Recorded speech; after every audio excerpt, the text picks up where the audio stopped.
Good day to everyone. I am Nicholas Bornotis of Capital Link, and I am delighted to host today the second webinar in the four-part webinar series with Dr. Martin Stopford. Today's webinar is on the topic of innovative ship propulsion. When is it available and how is it effective?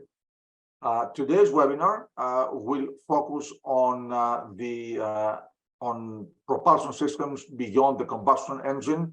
Without any more delay, I will turn it over to Martin, just to remind everyone that you are welcome to submit your questions live through the Q&A button at the bottom of your screen, and Dr. Stopford will reply to them after the slide presentation. By the way, the slides are available for viewing and downloading if you go to capitallinkwebinars.com. And Martin, the floor is yours, and thank you again for being with us. Nicholas, thank you so much, especially since I know you're just off a plane, so I'm deeply impressed that you've joined us for this. What I'd like to do is to try and link in. This is a series of 4 webinars, and for me, it's a little bit of a voyage of discovery, because I had the information available, I thought, but linking them together for an audience of this sort of scale has been a great opportunity to sort of pull the strands together. And so what I'm going to do is I'll start off by just a quick reminder with what we did last time in the last seminar, and then move on to the next one. So, and if I just take you into my screen there, we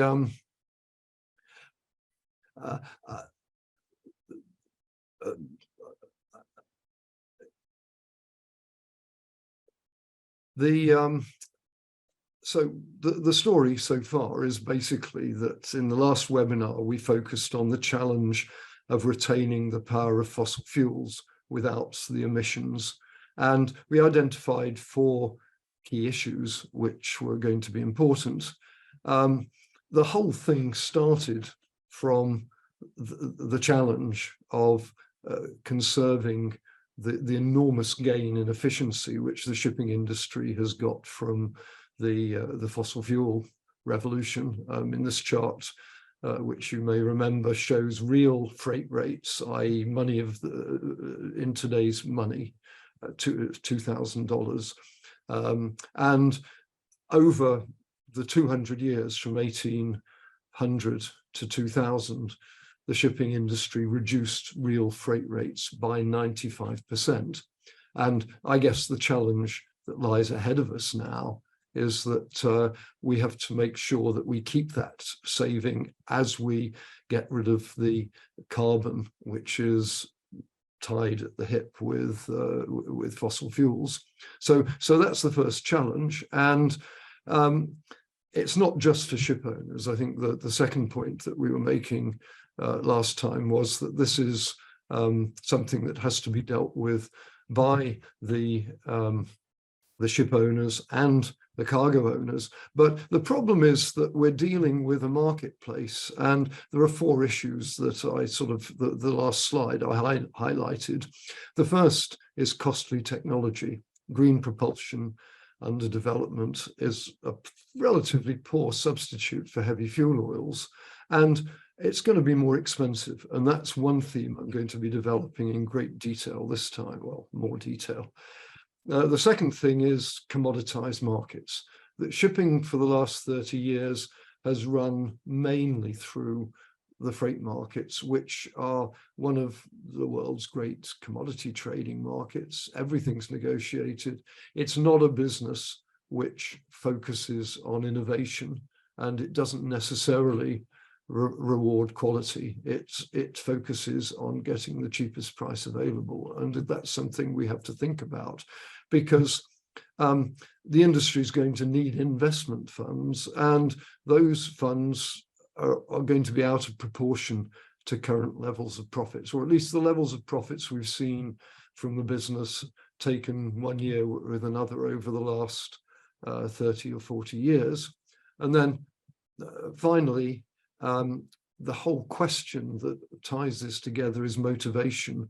If we're going to leave the status quo, I mean, no business likes to change. And in order to get businesses to change, there has to be some sort of compelling call, which gives management the ability to force through substantially different ways of doing things.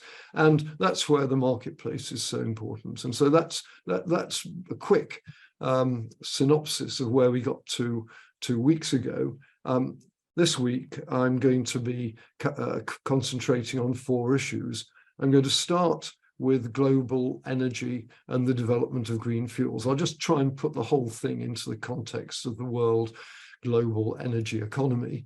And then I'll come on to what is really the key of what I have to say this time. That's the price issue, the cost of fuel, and the consequences of what I think is going to happen to the cost of fuel as we move into the coming decade.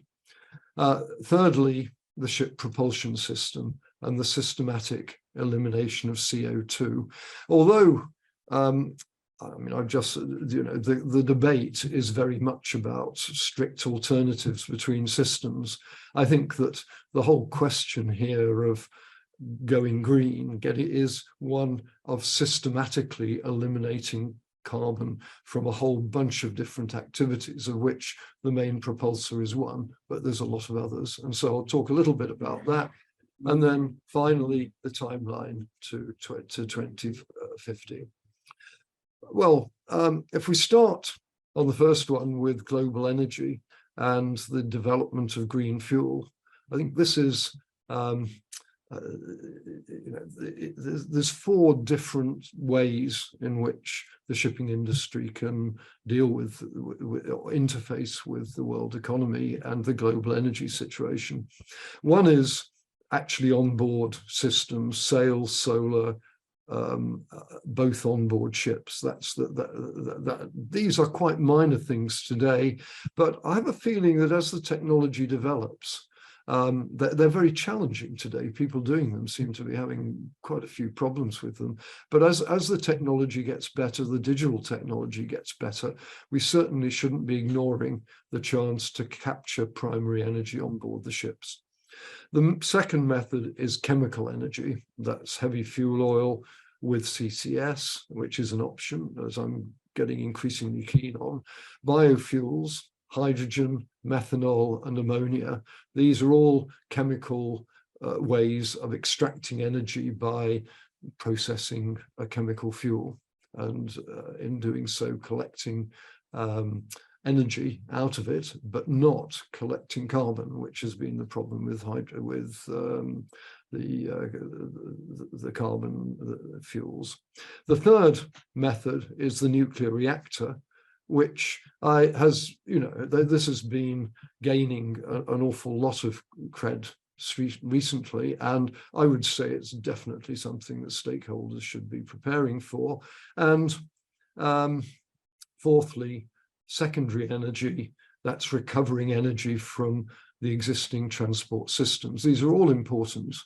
But let me start just by reminding you, perhaps, and remind myself too, that the shipping, the whole fuel thing has been going through a change for 200 years now. I mean, fossil fuels weren't sort of immaculately born in the 19th century. They developed. I mean, to begin with, this is the American economy, which is a good example. American energy. It's just the one long series I could find. It was biomass, wood, until about the 19th century, and that's still there, about the same amounts. Then coal came in, and that drove railways. It had a tremendous impact through that, followed by fuel, by oil after Pennsylvania discoveries in the 1850s. And that took us up to a fantastic energy source. I mean, heavy fuel oil, it's absolutely packed with energy. You drill a hole, out it comes, it's cheap as chips, it's easy to move around, it's at ambient temperature. This really took the whole energy fossil fuel revolution to a new era, and it had when it became available in shipping, which was really about 1912, it had a very big impact on shipping because of its various merits, one of which was you didn't need 20 or 30 people in the engine room to stoke the boilers. Then gas came behind, not quite as good as heavy fuel oil, and in the 1960s, nuclear started to appear. You can see nuclear, which built up to about 2000. It was going to do everything. For example, in 1979, it was widely expected that nuclear was nuclear. Ronald Swain, who was involved very much in setting up containerization and found it a very traumatic business, said he hoped things would be quieter for the next 50 years until nuclear takes over. Can you believe it? And so on top of that, we have hydro, which was coming along with nuclear. You can see it there. And today, we've got green fuels starting to creep in. So we're early days with the green fuels. That's the perspective. If we take a look at the total energy picture, this chart on the right-hand axis shows you world energy consumption in exajoules. And you can see on the past chart very clearly that it's split into the Atlantic and Japan. That's a bit eccentric, but Japan is a mature economy along with the big Atlantic economies. And as a result, their energy consumption has not been increasing for a long time, 20 years. All the growth has been in the Middle East and Asia, I suppose east of Suez. And the sort of predictions that we're getting from the big agencies, these are a mix of BP and IEA, and an extrapolation of this trend takes us up towards the top one, a 760, and the scenario that I've been working with for the base scenario, which is based on BP's accelerated scenario, takes us up to about 690 terawatts in exajoules, I'm sorry, in 2050. So that you're sort of dealing with some, at least we've got to find some sort of growth of energy consumption. If we split this down, and I'm countering through this a little bit just to sort of lay out the foundations. If we take that forecast and split it down by type of energy, this is the sort of thing we might see. So fossil fuels are coming down, solar and wind are increasing very rapidly. And I think we're all wondering if this is possible and how quickly it'll happen. Hydro, we're assuming will continue roughly as it is. And nuclear, I think, is one of the wild cards. And I'm going to have a proper look at this before the next seminar. And I'm inclined to push nuclear up quite a bit starting in the 2030s. Anyway, that's the basic global scenario. If we sort of focus in on the electricity consumption, which here we have the historic electricity consumption trend in terawatt hours. Sorry, it's a different unit, but electricity has grown very steadily, around 3% per annum for the last 50 years. We've got, in terms of renewables, nuclear and hydro are by far the biggest. And together, then we've got wind, which is 1.9 out of a total electricity of about 28.4. And solar is 1 terawatt hour, which is quite small, but these are expanding very rapidly. And I mean, crawled through the forecasts on these, it is quite hard to see very rapid growth. It really needs something to motivate it to get mega growth that will produce those trends we saw previously.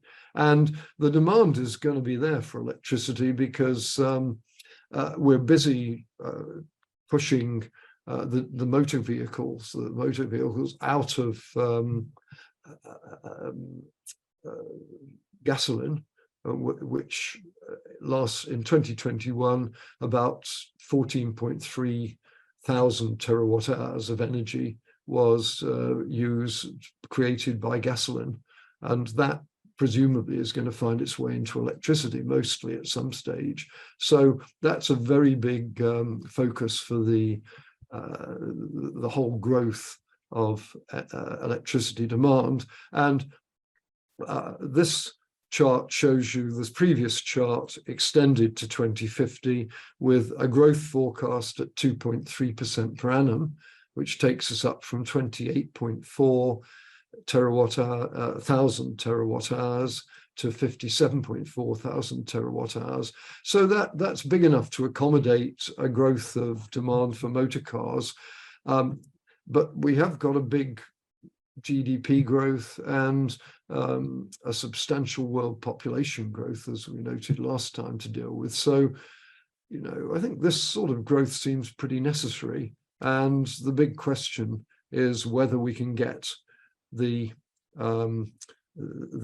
substantial expansion of green fuels, wind and solar, which I showed you in the previous global energy chart, that will be needed in order to meet this volume of world electricity production, and at the same time to phase out coal and to phase out gas. These are big issues, and this leaves me with, where does this get us? Well, it leaves me with a major question about what is going to be the compelling cause of change. What is it that's going to make people need to change enough in order to sort of implement all of this new energy consumption and production technology? Well, the answer to this, I believe, is going to be in the pricing system. And so in this next section of my talk, I want to talk about the energy price issue. Fuel costs will compel companies to change. That's my hypothesis. I'm not saying it's perfect, but I can't think of a better cause for change. I mean, what forced the liner companies to change to containerization was effectively the cost of getting cargo through the ports. I mean, it became impossible, unaffordable. And I think the same thing is going to happen with fuel costs. And if that doesn't sound very dramatic, if you think through the model, it is quite a crucial issue. And the way I think it's going to work is, the first step is to look at fossil fuels and the price of oil. Oil is the benchmark. I mean, a price in the energy system, in the same way that the dollar is the benchmark in the world currency system. And it has been extremely volatile. But the trend, if you fit a trend to it, the trend is that oil prices have been going up at 2.3% per annum since the 1960s. It has been volatile. And I think that we have to assume that it's extremely likely that this will continue. And in fact, if we look at this trend, fossil fuels are going to remain the marginal energy source for at least 15 years. And that's important because the marginal energy source is the one that sets the price. And if you've got a flood of very expensive new green fuels coming into the market in the 2020s and 2030s, it's a dead cert that I would have thought that the fossil fuel cartels are going to piggyback on that, and because they are actually the marginal energy source. You can't manage without them. So I think you can very plausibly hypothesize that the price of oil is going to grow very rapidly indeed. And the pace of that growth is going to depend on the price of the green fuels, which are coming in as the other and more desirable source of energy. This sort of change of structure has actually already started. If this chart shows you that the cost of freight that is determined by two things. It's determined by the cost of the fuel and the cost of the ship. And over the last 30 years, what this chart shows you is that the cost in $1 million per annum for fuel and freight. What I've done is I took a voyage, 6,500-mile voyage. I built up what I hope was a reasonably realistic scenario for a ship operating on that rate, and I worked out the cost of freight, and in that cost of freight, the cost of the ship and the cost of the fuel, using contemporary numbers. And what you can see is that what happened was that the cost of the ship was very high, and relative to the cost of fuel, until about 2009, and in the last decade the cost of fuel has overtaken the cost of the ship. And why is this important? Well, it's important because you adjust the speed of operation of the ship to the cost of the fuel, and if the fuel is costing you more than the ship, then you're going to use more ship and less fuel. And what that means is that you substitute ship for fuel by operating the ship more slowly. And before I get on to that particular calculation in detail, let's just take a quick look at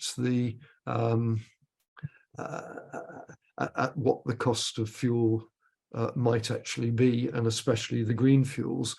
This is a chart I've been using this for a few years now, but I've developed it a little bit. I added nuclear fusion, fission at the end, and I've split it into chemical energy and fission energy, and we have our black fuels here which produce carbon, and the green fuels here that don't produce carbon. Methanol, of course, does produce it. The formula is shown here, and of course methanol contains carbon when you burn it, and so to be green it has to be synthesized. It's all synthesized. It has to be synthesized with green carbon dioxide, which you have to find a source of. You're borrowing the carbon dioxide from somewhere, either the atmosphere, putting it into the methanol, burning it, and putting it back to where it came from. And the key point here is going to be, and I don't want to dwell on this too much, is the cost of the fuel. On this line here, you see I put in heavy fuel oil at $750 a ton. At the moment, this is it's about 500 for VLSO. Looking around, the sorts of costs I find for methanol, hydrogen, and ammonia are about $1,200 a ton for methanol, $7,000 for hydrogen, $1,200 for ammonia. I'm not claiming these are prices that seem to be fairly accepted. Now you have to adjust these for the fact that these fuels have a very different energy intensity from heavy fuel oil, and so what I've shown here is the cost adjusted for heavy fuel oil energy density. So clearly, for heavy fuel oil, the cost is $750.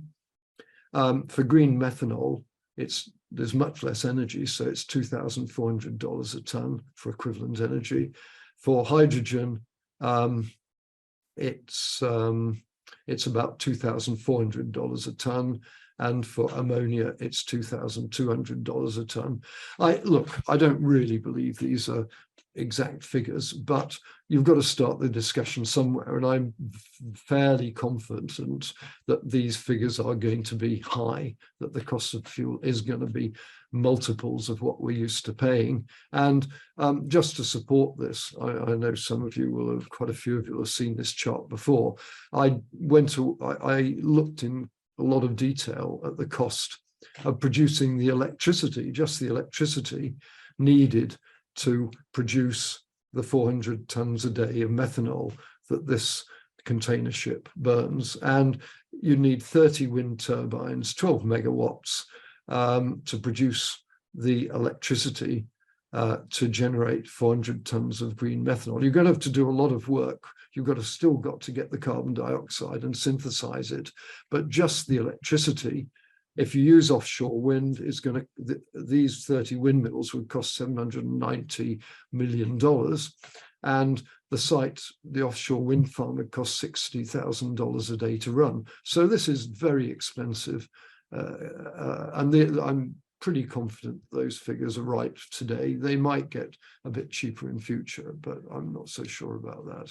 I mean, offshore is expensive. Solar is cheaper, but it's not in the right place, you know. It's not so easy to get vast quantities, and then you've got to move it around the place, you know. Well, the point, all I was trying to do there was to establish that the fuel is going to be expensive. And I've got this basic hypothesis that the market will look for the lowest cost freight. And the lowest cost freight will be determined by the cost of the fuel in dollars per ton.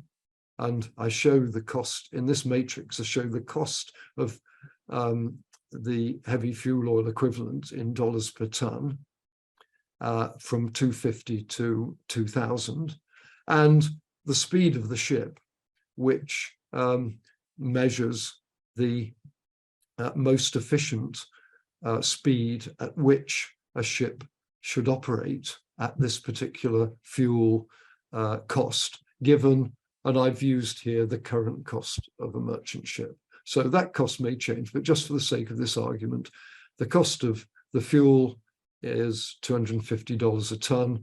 The cost of the ship is whatever it costs today in detail. And the optimum at $250 a ton on this analysis, which is a detailed voyage calculation, the optimum is 15.5 knots. If you put the price up to $500 a ton, the optimum is about 12.5 knots. If you go to $750 a ton, the optimum is about 22 knots. And if you get to $1,000, it's 24 knots. Sorry, what am I saying? It's $24 a ton. And our speed is now down to 10 knots. So as the fuel gets more expensive, at $12.50 a ton for the fuel, the freight, the cheapest freight here, maybe you didn't get that, but this is the red one, is the cheapest in the column, is we've got now down to 9.5 knots at $1,500 a ton. We've got down to 9 knots, and at $2,000 a ton, we're down to 8 knots. That's where the numbers work. I'm not saying it's exactly that. All I'm saying is that the more expensive the fuel gets relative to the ship, the optimum, the lower the optimum speed goes.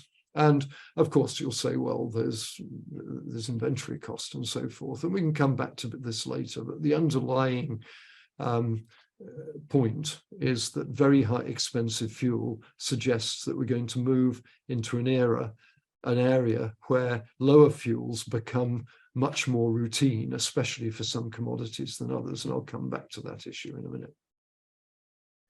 Okay, well, this sort of dilemma is, you say, well, ships can't go at 10 knots. This is a shipbuilder's advert from exactly 100 years ago. In 1920, they were advertising the same sort of dilemma. They're offering three different propulsion systems, one of which is 10.5 knots with 36 tons of coal. One is 22 tons of coal, of oil with a steam engine, and one is 9 tons of oil with a 2-stroke marine oil engine. And that, they had no problems with 10 knots. Lots of ships were built for 8, 9, 10 knots in those days, because you needed so many people to stoke the boilers if you went faster, So I don't think there's anything wrong with going slowly in historic shipping terms. Well, the third element here is the propulsion system, and I'm pushing on with time a little bit, so my apologies. I'm going to scoot through fairly quickly. Most of all this table shows you is that virtually all the ships we use today are diesel engines of one sort or another. There's 7 nuclear icebreakers, etc. The technology hasn't changed that much until very recently. This is, some years ago, I dug out details of all the 60,000 deadweight bulk carriers I could find with fuel consumption and speed data, and as you can see, the speed fell between 1965 and 1991. The consumption fell to 30 tons a day at 14.5 knots. It's been pretty well steady there since then, and we were coming in with the shipyards offering 22 to 28 tons, so it's sort of edging down. You can edge down a bit, but it's not easy. Today, we've got 4 options. If we simulate that advert, if I was doing a shipyard advert today, you might be saying, well, I can offer, or in 10 years' time, let's say, I can offer you 4 options at different speeds. And the first option is the internal combustion engine, which is burning green fuels.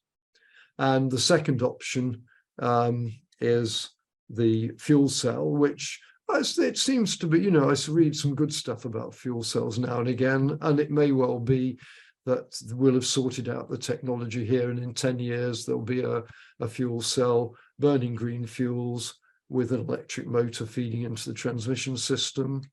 Option 3, I think, for a big ship, it may very well be a nuclear reactor with a turbine or whatever they come up with, and that goes into the transmission system. And then finally, batteries and an electric motor with fast charge capability. So these are all available. Or they're not all available, but this is the sort of way that we will be going. And to me, it's a way that is best driven by the price of fuel operating through the marketplace and the shipbuilders responding along with the technology to start to come up with offering the range of options that ship owners need, which is not really there at the moment. We've got a way to go on this one, but it will happen. The next thing in this whole line of thought is that I've got 7 variables in my supply model. I won't go through them because I'm running over time. I thought it was going to be 25 minutes. You know what I cover this, so the only point I wanted to make in this chart is that it's not going to be one size fits all. This is an analysis of the different sorts of ships, courtesy of Clarkson Research. I mean, it's terrific that they continue to provide this. You can see the numbers of ships here. All of these sectors are going to need a different solution. So don't expect one, stop arguing about one size fits all. Let's start thinking about getting the shipyards lined up to offer options for all of these.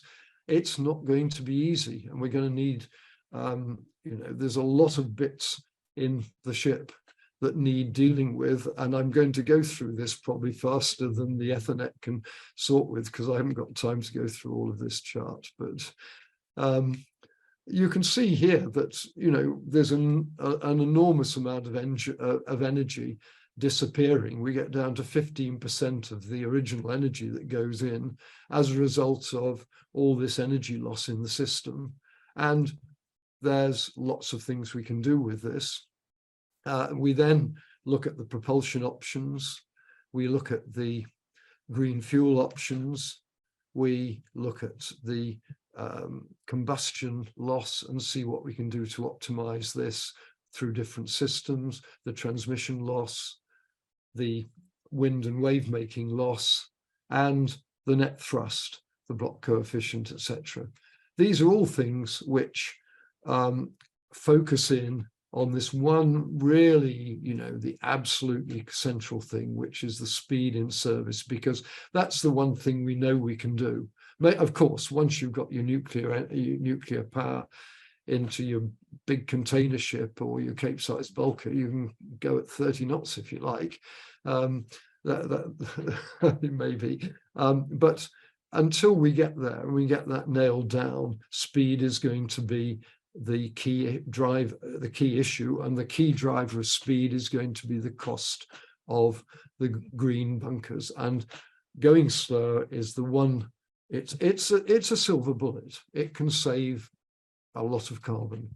So the trick is how we can do that. Nuclear and carbon capture, I think have a lot of potential. I'm getting much keener on both of these, and both of them need organization, skill, and resources that I don't think many companies have got the capacity to provide today. So instead of worrying about which engine you use or whether you use fuel cells, now's the time to start building businesses that by the time we get into the key change in the 2030s, you're ready to go. You've got organizations that can really do the job. The molten salt reactors, you know, has enormous advantages. I think most people know about this now, so I'm not going to go through it in detail. But the great thing is, if you bother to read this slide, it's compact, it fits in a ship, it's very safe because you don't have a highly pressurized tank of nuclear steam. You've got salt, which is hot, but you just drain it into a tank down here if anything goes wrong, and it goes solid, and all the nuclear fuel's in the salt. And not only that, but as the reaction gets hotter, the temperature, as the salt gets hotter, the reaction slows down automatically. It's part of the way this whole process works. So I like it. I mean, I don't see the problem really. And TerraPower with Core Power, which are developing this, say the prototype 2026, commercial version 2031, 32. Then you've got to go through 10 years of starting to build a fleet. The carbon capture, it's costly at the moment, but as one of the very smart people from Stena said to me, it's not this is not a silver bullet, but it's a bit like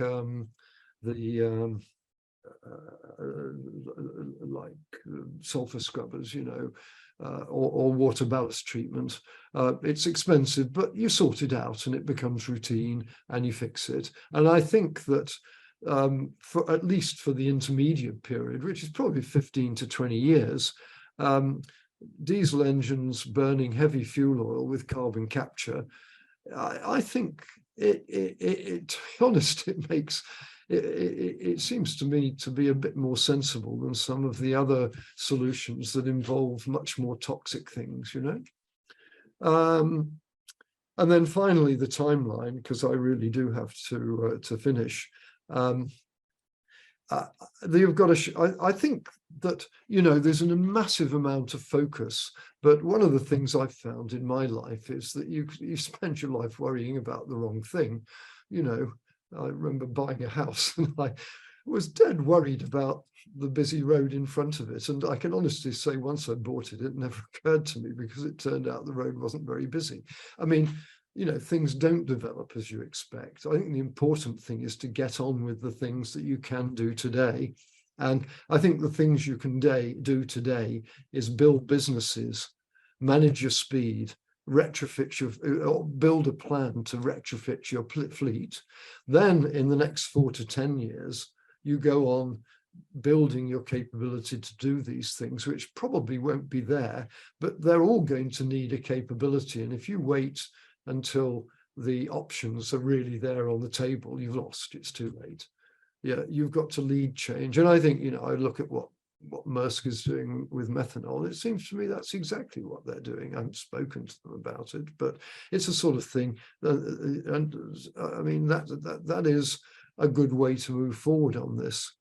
And then in the long term, we'll get a big change in the 2030s. 2030 is going to be like a tipping point, and either climate change will go away because it turned out, you know, it wasn't as bad as we thought, or it will be hotting up and we really have to get on and do things. And those who haven't used the 2030s, 2020s to prepare will be the ex-shipping companies, you know, that's the message that comes out of this. And I think the price is going to be what will force you down the road one way or the other. The shipbuilders will be at the heart of this. They have to come up with the options. And, you know, some of you, quite a few of you will have seen this scenario before. Waves of change. You can't run before you can walk. And so we're stuck with the advanced diesel engines for now, the green fuels coming in seriously in the early 2030s. And with that, nuclear and carbon capture. CCS. I run this through my model. If we can do these things, if we can do what I've just described, we can get very close to the IMO's targets on all the scenarios. But the fact is, if you go slower, it's money in the bank. I mean, the one we know we can do is going slower. And I think the prices are going to force us to do that, whether we like it or not. And hopefully the charterers will hang into that. This is just pulled out of my model, the sort of time profile for the build-up of green fuels. And really what this shows you is, you know, the world isn't going to change overnight. Till 2021, 22, nearly halfway through the life of a ship you order today, we're still going to be in the same technology landscape, but not the same management landscape. And that is the conclusion. Number one, the compelling call for change will be driven by energy prices and by people. But, you know, as a manager, you need a lever to make people change. Growing energy demand, the high cost of zero carbon fuels, the marginal supply position of oil as the energy source in the 2020s, and all going to push up energy prices. I don't know quite when. The high cost of green and black bunkers will drive investment decisions in new and old ships. But really the shipyards, just like the Sunderland shipbuilder back in 1920, the shipyards have got to get their act together. I don't think they're quite there, but, you know, I'm looking forward to seeing that advert that says you can have this, you can have this, or you can have this. And they need to be much more disciplined in what they allow shipping companies to order. This business where you can have any pumping system you like, as long as the inlet valves are in the right place, this isn't going to be possible under the next regime. Innovative investment projects will become viable, as will operation at speeds below 10 knots, and each market segment will find the right strategic balance for its specific customers. It will not be a case of one size fits all. And that, ladies and gentlemen, is it. Thank you. I'm disappointed to see that I'm slightly over my time limits, but there you go. So that's the end. And I'm just going to take a little look at the Q&A screen. Oh, there's Nicholas has come back. Hi, Nicholas. Very well presented, Martin, and you have, as I can see, quite a few questions already waiting for you. And I just wanted to say that both of us, we are coming at the heels now of North Shipping on one hand, the Gramenos event in London. So decarbonization has been the focus, I think, of these two events.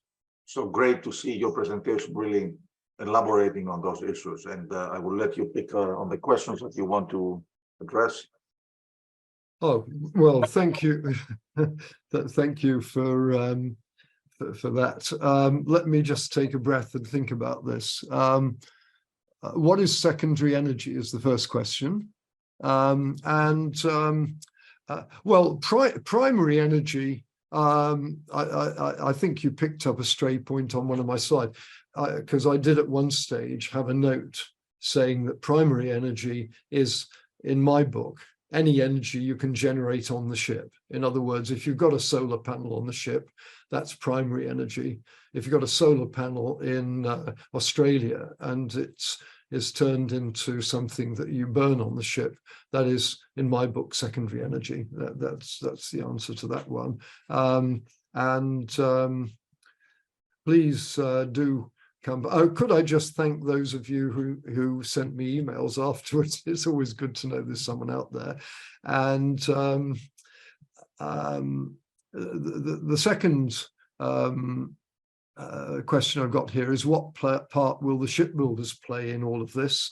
There is not much on order right now, and that's I think I've tried to anticipate that question a little bit in my presentation, and I'm looking forward to getting out to China later in the year to really see what the shipbuilders are up to. But from where I see it, the shipyards, we have a very accomplished shipyard capability at the moment. I mean, they, both the Chinese, the Koreans, and the Japanese, in their own ways, all have an enormous capability. But I guess, like the shipping investors, they're waiting for things to shake down before they come up with products. And it seems to me that really, in a way, the buck stops for the new investment. The buck stops with the shipyards. They have to come up with something, as Sunderland Shipbuilders had done, or Doxford Shipbuilders had done in 1920. They had 3 propulsion systems. They offered them all, and they would give you a price on them all, and they were all pretty standard. And that's my vision going forwards. And I hope they can, that very soon they can get forward towards that. And if the order book doesn't go up, then there's a good chance for ship owners to make some of that mountain of cash that they're going to need to invest. So, it's an ill wind, as they say, that blows nobody any good. Next question here from Yanis Taligakis. I'm going to have to lean forward to read it. I noticed the increased forecast of the so-called green energy component, however, now reliably available. Can these be how reliably available can these be sourced? Especially, shouldn't good, resilient design almost command the use of fossil fuels in the shipping sector as a robust, fail-safe plan? I'm thinking a little bit about this. Let's just think about this. How reliably available can these be? I can answer that question. We can get them. You can get them if you're prepared to pay for them. There's a geopolitical stability issue in the green fuels because, say, solar energy is much harder to do in the more, established parts of the world. China's working. So I think you can do it if you're desperate, but the economics are a bit iffy at the moment, and it's very difficult to get these projects up and running. And you build some project, reading about the projects in Australia. They have this wonderful sort of solar meets wind project to do ammonia, and then they discover an Aborigine site in the middle of where they were going to put it, and everything stopped for a couple of years. So, but I think you've got to hope that it's available and think it through realistically. Shouldn't good, resilient design almost command the use of fossil fuels as a robust, fail-safe plan? Yeah, I see what you mean. I agree with you. I do agree with you. I think fossil fuels, if you can put fossil fuels together with carbon capture, you're starting to get a very interesting, I mean, let's face it, there's enough gumbo, there's enough contraptions on the ship already with your water ballast and your sulfur scrubbers and all that stuff. If you can clean all that up and come up with a carbon capture system as well, I think that's a good question, and that would make it. I see you've sent a follow-up.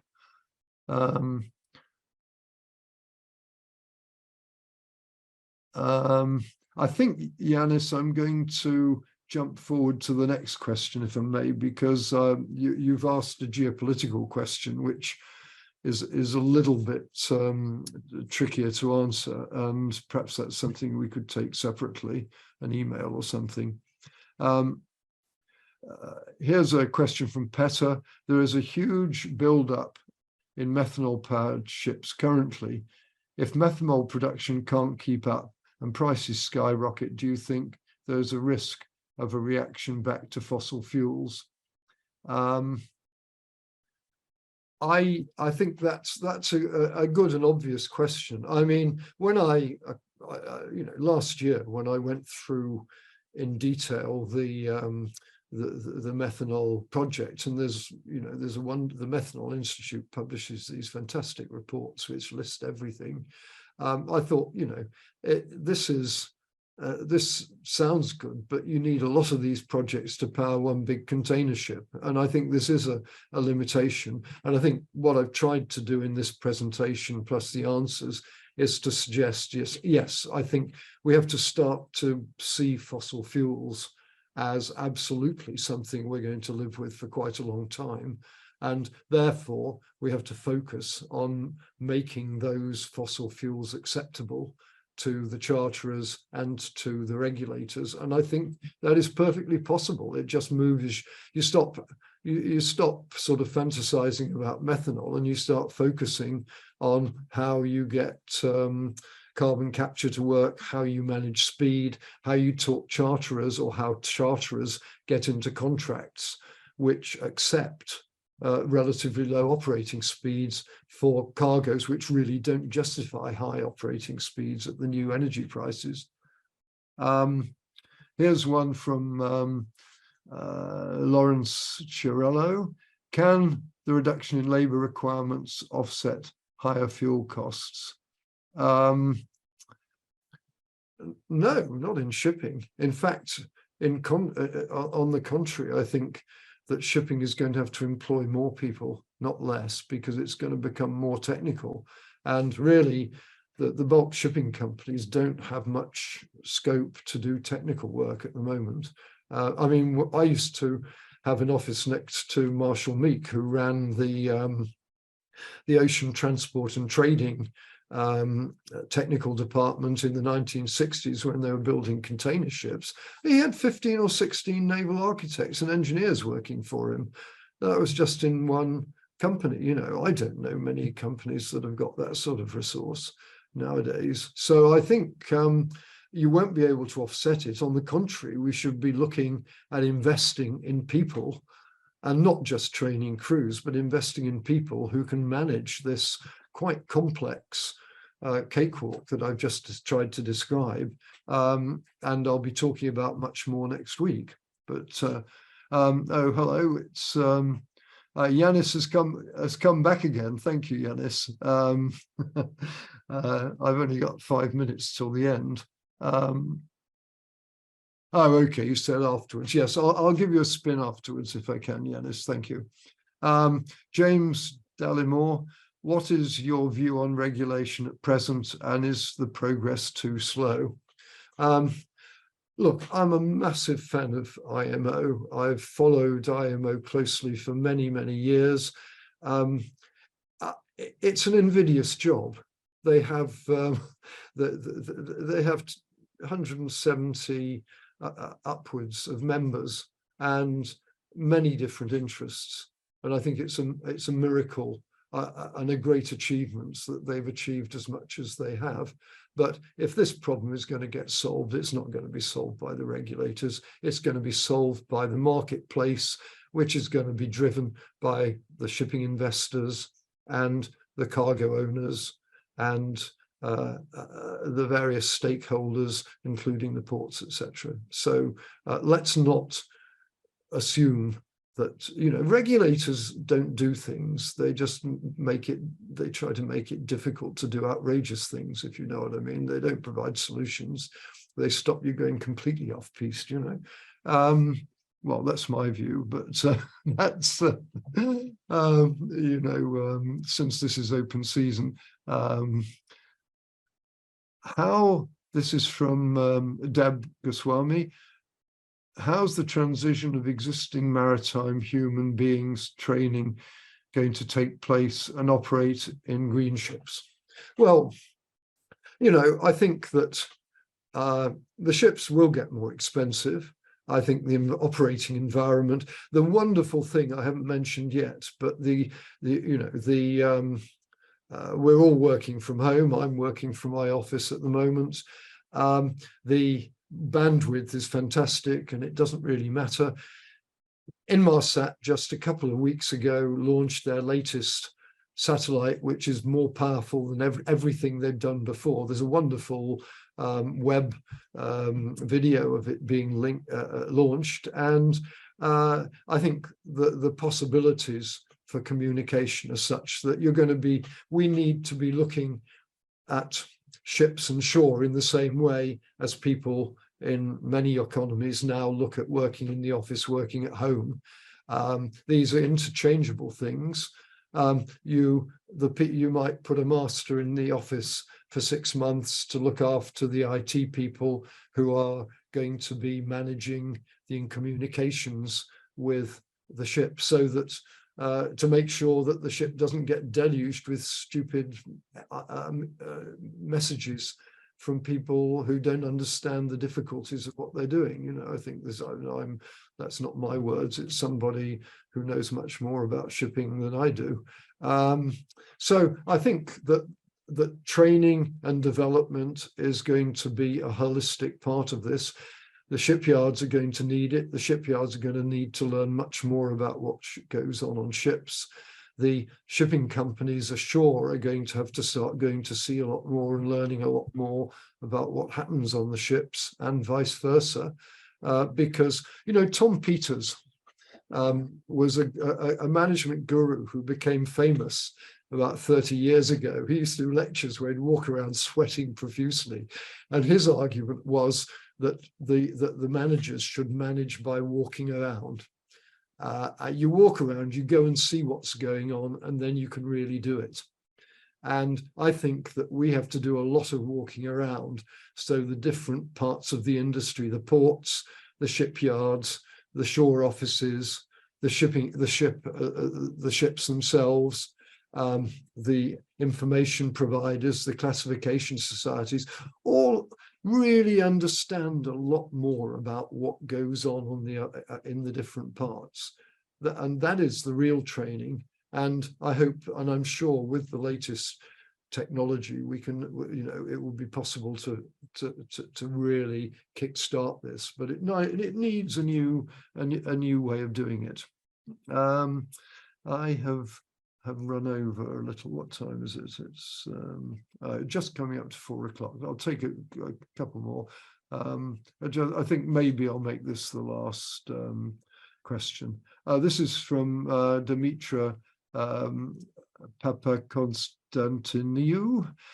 Which form of energy should be prioritized and most researched on the benefit of both shipping companies, economy, and the environment?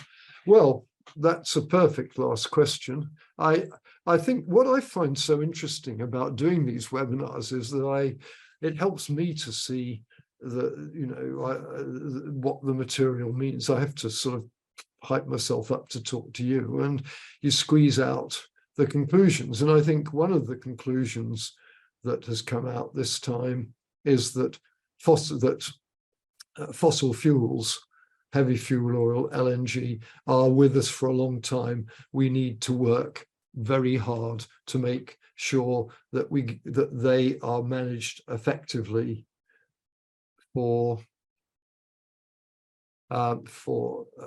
during this honeymoon period, which is going to last into the 2030s. Shipping is going to have a honeymoon period with green technology, and it's going to be a long honeymoon. It's probably going to last the 2020s. And if you're smart, the smart shipping companies are going to focus less on precisely the precise format of the technology, because I think the shipyards are going to do that. They're going to build operations that the priority is to build organizations that, as we get into the 2030s, when things are really going to happen, actually the company is up for it. It's good for it. That's my view. So, and as far as the form of energy, the green energies that we've got are great, and they will come in. Maybe we won't need them as much. Maybe the sort of scenario we'll be looking at is the fossil fuels with carbon capture and slower speeds get us through the 20s and early 30s. We get some nice, because they'll mostly be dual fuel engines, we get a nice supplement of green energies in key trades and batteries in short sea trades. You look at that chart. So some parts of the business will really use those green fuels, many won't. And then as we get into the 2030s, with a bit of luck, nuclear will start to be ready to pick up at least half of the energy requirement of shipping, perhaps even more, as we move into the 2040s. And that, ladies and gentlemen, is my final word for this seminar. And I'm only 2 minutes late, so thank you very much indeed. Martin, you can tell that you can go on even longer, because everybody has stayed on to listen to you, and clearly everything that you said has been, as always, particularly insightful. So thank you very, very much for another great webinar. I'd like to remind everyone that this webinar will be available for replay and access upon demand. And also, anyone who would like to access the slides, they can go to capitallinkwebinars.com and have them download them from there. Again, thank you. And we renew our meeting 2 weeks from now. Thank you, Nicholas, and bye-bye, and thanks to everybody for participating. Thank you very much. Thank you.